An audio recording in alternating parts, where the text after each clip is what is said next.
በብዙዎቻችሁ ጥያቄ መሰረት ዋሺንግ ማሽን እንዴት እንጠቀማለን የሚለውን ዛሬ ይዤላችሁ መጥቻለሁ።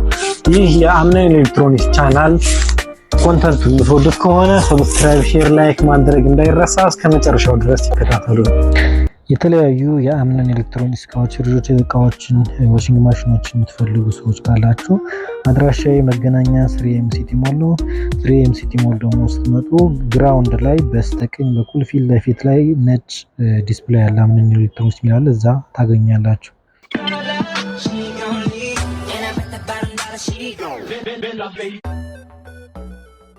እሺ ለማጠብ ስንጀምር መጀመሪያ ማድረግ ያለብን ምንድነው?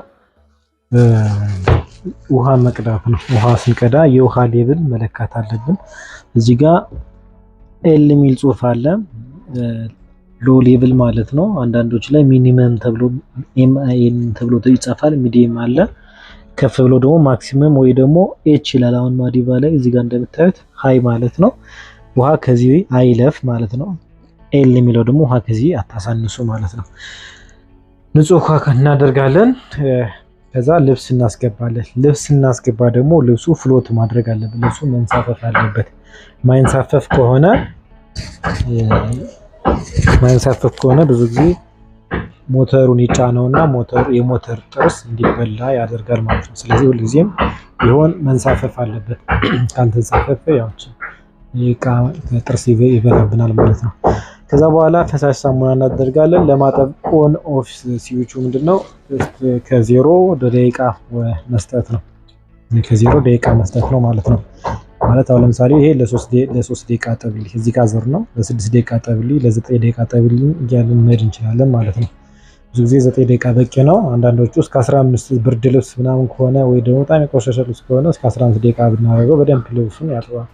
ግን 6 ደቂቃ ወይ 9 ደቂቃ በቂ ነው ልብስ ቶታሊ ለማጠብ ማለት ነው። ለማጠብ ደቂቃ በምንሰጥበት ሰዓት ደግሞ ሁልጊዜም ቢሆን ይሄንን ወሽ የሚለው ላይ ማድረግ አለብን። ማጠቢያው ክፍል ላይ ከድሬን ወደ ወሽ መመለስ አለብን። ይሄ ውሃ በምንቀዳበት ሰዓት ውሃ እንዳይፈስ ያደርጋል። ውሃ የምንቀዳው በባሊ ገልብጠን ወይም ደግሞ ከቧንቧ ጋር አያይዘን ከሆነ የምንጠቀመው ይሄንን ከቧንቧ ጋር አያይዘን ከሆነ የምንጠቀመው እዚህ ጋር እንትን አለ። ይህችን ሰካተና ቀጭን ኢንሌት ቫልቭ ቱቦ አለች። ይሄንን ከቧንቧ ጋር ወስደን እንሰካዋለን ማለት ነው። በዛ መንገድ ተሰክቶ መጠቀም እንችላለን ማለት ነው። ሰክተን ስለተጠቀመው ያው የውሃውን ሌብል ይሄንን ስፒን የነበረ ከሆነ ወደ ወሽ ማምጣት አለብን ለማጠብ ስንፈልግ። ይሄ ዋተር ኢንሌት ይላል። ውሃ የሚገባበት ቫልቭ ነው። ውሃ ወደዚህኛው ክፍልና ወደዚህኛው ክፍል ወደ ማጠቢያው ክፍልና ወደ ማድረቂያው ክፍል ለማንቀሳቀስ የሚያግዝ ቫልቮች ናቸው እዚህ ጋር ያሉት ማለት ነው። በዚህ መንገድ እናጥባለን። ካጠብን በኋላ ቀጣዩ ስቴፕ ምንድነው? ሪኔዝ እናደርጋለን። ሪኔዝ ማለት ልብስ ማለቅለቅ ማለት ነው። ልብስን ለማለቅለቅ ምንድነው የምናደርገው? እዚህ ውስጥ ያጠብነውን ልብስ ከማጠቢያው ክፍል የታጠበው ልብስ እሱን ባለበት እንተውና ከቆሸሸ በኋላ እዚህ ውስጥ የያዘውን ቆሻሻ ሳሙና የያዘውን ውሃ ውሃውን እናፈሰዋለን ማለት ነው። ካጠበ ዞሮ ከጨረሰ በኋላ እስከ 3 አሁን ለምሳሌ 6 ደቂቃ አጠብን ካልን ዞሮ ይጨርስና ዜሮ ላይ ይመጣል፣ ይዘጋል ማለት ነው። ይሄን ከጨረሰ በኋላ ውሃውን ድሬን እናደርጋለን። ውሃውን እናፈሰዋለን። ድሬን ማለት ማፍሰስ ማለት ነው። ውሃው ፈሶ ይደፋል ማለት ቆሻሻ ውሃ ይደፋል ማለት ነው። ከዛ በኋላ ይሄንን ከጨረስን በኋላ ንጹህ ውሃ አምጥተን እናደርግበትና እናለቀልቃለን። ይሄን የምናለቀልቀው 2 ወይ 3 ሊሆን ይችላል ወይ አንድ ጊዜ ሊሆን ይችላል። ያው ሳሙናው ከውሃው እስኪለቅ ማለት ልብሱ እና ሳሙናው እስኪላይ ድረስ አረፋ እስኪጠፋ ድረስ እናደርጋለን። እሱን ያው በእይታ እየተከታተልን እናደርጋለን ማለት ነው። ካለቀለቅን በኋላ ደግሞ ቀጣዩ ስቴፕ ምንድነው? ስናለቀልቅ ያው ተመሳሳይ ነው ስቴፑ። ለ3 ደቂቃ ማለቅለቅ፣ ለ6 ደቂቃ ይሄ ሁለት ስራ ነው የሚሰራ። ያጥባለን፣ እዛው ላይ ደቂቃ በመስጠት ማለቅለቅ እንችላለን ማለት ነው። አንዳንዴ ደግሞ ያው ለማጠብ ሁልጊዜም ደግሞ ስንዘጋጅ በተለይ ልብስ መዘፍዘፍ የምንችል ከሆነ እዚህ ጋር ሶክ ታይመር ተብሎ ይጻፋል። ሶክ ታይመር ማለት ልብሱን ለመዘፍዘፍ የምንሰጠው ደቂቃ ነው። አንዳንዶቹ እስከ 35 ደቂቃ ይዳሉ። በዚህኛው ማሽን ግን ሶክ የሚደረገው ፓወሩን አምፕለግ እናደርገውና ሳንሰካውን ቀርና ደቂቃውን አሁን ለምሳሌ ለ6 ደቂቃ እንዲዘፈዘፍ ማድረግ እንችላለን። ይሄ ሶክ ታይመር ሚል ካለ ብቻ እዚህ ጋር ዋሽንጉ ላይ ሶክ ታይመር ሚል ካለ ብቻ እንጠቀማለን ማለት ልብስ መዘፍዘፍ እንችላለን ለ3 ደቂቃ ለ6 ደቂቃ። ይሄ ሞር ኬሚካል ሪአክሽን ከሳሙና ጋር ኬሚካል ልብሱ ከሳሙናው እና ልብሱ ውሃው ኬሚካል ሪአክሽን እንዲያደርግ ለማድረግ ነው። ይሄንን በምናደርግበት ሰዓት ቶሎ ለመጽዳት ቶሎ እንትን ለማለት ይመቻል ማለት ነው። ብዙ ጊዜ ደግሞ የምንጠቀመው ሳሙና አረፋ የማይበዛበት ሳሙና ቢሆን ሞር አሪፍ ነው። ቶሎ ለማለቅለቅ ይመቻል እና ያንን ብንጠቀም ሞር አሪፍ ነው።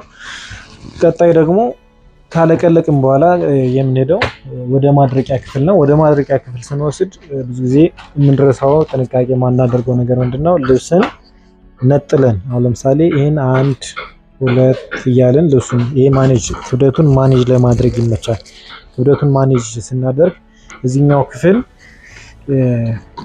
ሎድ እንዳይበዛበት ነው። አሁን ለምሳሌ ከማጠቢያ ክፍል ልብስ እናመጣ እንደዚህ ወደ አንድ ሳይድ የምናጋድመው ከሆነ እንደዚህ ይሄ ክፍተት የሚይዝ ከሆነ ይደበድባል።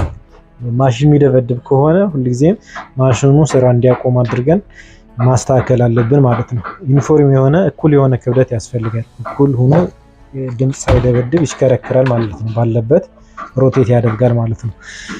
ይህንን በምናደርግበት ሰዓት ያው የማሽኑን እድሜ እንጠብቃለን። እንደዚህ እየደበደበ የሚሰራ ከሆነ ማሽኑን ይህንን ሊቀደው ይችላል ማለት ነው። የጠንካራ ማቴሪያል ስለሆነ ጠርዞ ሊሰሩ ይችላል። ሻፍት ይጣመማል፣ ብዙ ችግሮችን ይፈጥራል። ይህንን ሁልጊዜም ቢሆን ጥንቃቄ ማድረግ አለብን።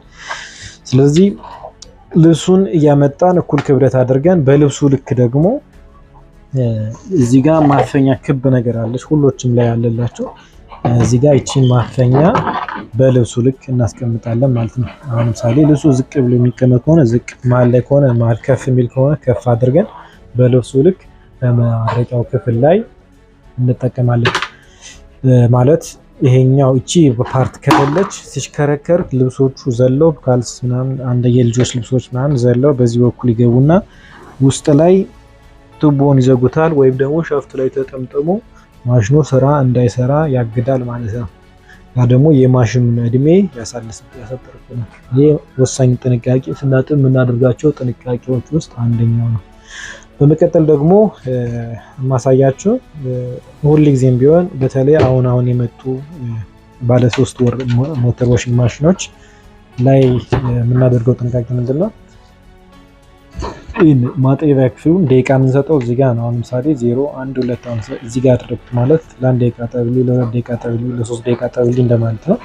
አሁን እዚህ ጋር ካደረኩት በምናጥብበት ሰዓት ሁልጊዜም ቢሆን እዚህ ጋር ድሬን ሴሌክተር አለ። ድሬን ሴሌክተሩ ድሬን ላይ ማድረግ አለብን። አለበዛ ውሃው ወደ ላይ ነው የሚወጣው። ውሃው አይደፋም። አንዳንዴ ዋሽንግ ማሽኖች ላይ እዚህ ጋር የውሃ ድምፅ የምንሰማው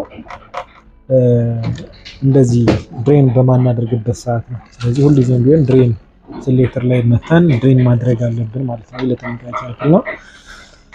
ያው ለመድረቅ ስንፈልግ ደግሞ ተመሳሳይ ነገር ነው። 3 ደቂቃ በቂ ነው። አሁን ይሄ 1 ደቂቃ አድርቅልኝ 3 ደቂቃ አድርቅልኝ እንደማለት ነው። 5 ደቂቃ ብርድ ልብስ ከሆነ 5 ደቂቃ አድርቅልኝ ብለን እንሰጠዋለን ማለት ነው። ይህንን በማድረግ ማድረቅ መጭመቅ እንችላለን ማለት ነው። ማለቅለቅ ደግሞ ከፈለግን ብዙ ጊዜ ከመጭመቂያው ክፍል የሚወጣውን ውሃ ቅድም ባሳየኋችሁ መንገድ ትንሿን ይችኛዋን ቀጭኗን ቱቦ እዚህ ጋር ሰክተን ውሃውን ወደ ስፒን ካረግ ነው እዚህኛው ክፍል ላይ ማለቅለቅ እንችላለን። ግን ብዙ ጊዜ አይመከርም። ይህ ሞተር የማጨስ ችግሮችን ይፈጥራል ማለት ነው። ሞተር ያጨሳል ማለት ነው። በቀጣይ ደግሞ ማሳያችሁ እዚህ ጋር ዋሽ ሴሌክተር አለች። እቺ ዋሽ ሴሌክተር ምንድነች? ኖርማል ጀንትል ይላል። አንዳንዴ 3 ስትሮንግ ይመርጣል። ብዙም የተለየ ጥቅም የለውም። ግን ጀንትል ማለት ቀስ ብሎ እንዲያጥብ ኤሌክትሪክ ፓወር ብዙ እንዳይጠቀም ለማድረግ ስንፈልግ ነው። ኖርማል አድርገን ግን ሁልጊዜ ኖርማል አድርገን ማጠብ እንችላለን። ይህ ማተር አያደርግም፣ ብዙ ኢፌክት የለውም። አንዳንዴ ደግሞ ማለቅለቅ ስንፈልግ መጭመቅ ስንፈልግ ከሚጨመቀው ክፍል የሚወጣውን ውሃ እዚህ ጋር ድሬን ሆዝ አለ። ይሄ ድሬን ሆዝ ምንድነው ጥቅሙ? ውሃ ለማስወገድ ስንፈልግ ፓምፕ ያላቸው ከሆኑ አሁን ለምሳሌ እንደነ ማዲባ ማሽኖች ወደ ግድግዳ ወይም ደግሞ ወደ ሽንት ቤት ወደ ባሊ ገፍቶ የሚያወጣልን ፓምፕ ነው። ገፍቶ ያወጣልናል ማለት ነው። ይሄ ውሃ ማፍሰሻ ከመጭመቂያው ክፍል የሚወጣውን ውሃ መልሰን ወደዚህ መጠቀም እንችላለን። እነዚህ ማሽኖች ድሬን ላይ ስናደርገው ውሃ ሲፈስ ገፍቶ ፓምፑን ስለሚያንቀሳቅሰው ውሃውን ገፍቶ ያመጣልናል ማለት ነው። ይሄኛው ባለ 3 ሞተሮች ነው። ኖርማሊ ባለ 2 ሞተር ከሆነ ወደ መሬት ብቻ ነው መልቀቅ የምንችለው። ውሃው ፈሶ ይደፋል ማለት ነው። ቀጥታ ወደ ፈለግነው ቦታ ድሬን አድርገን አፍሰን መጠቀም እንችላለን ማለት ነው።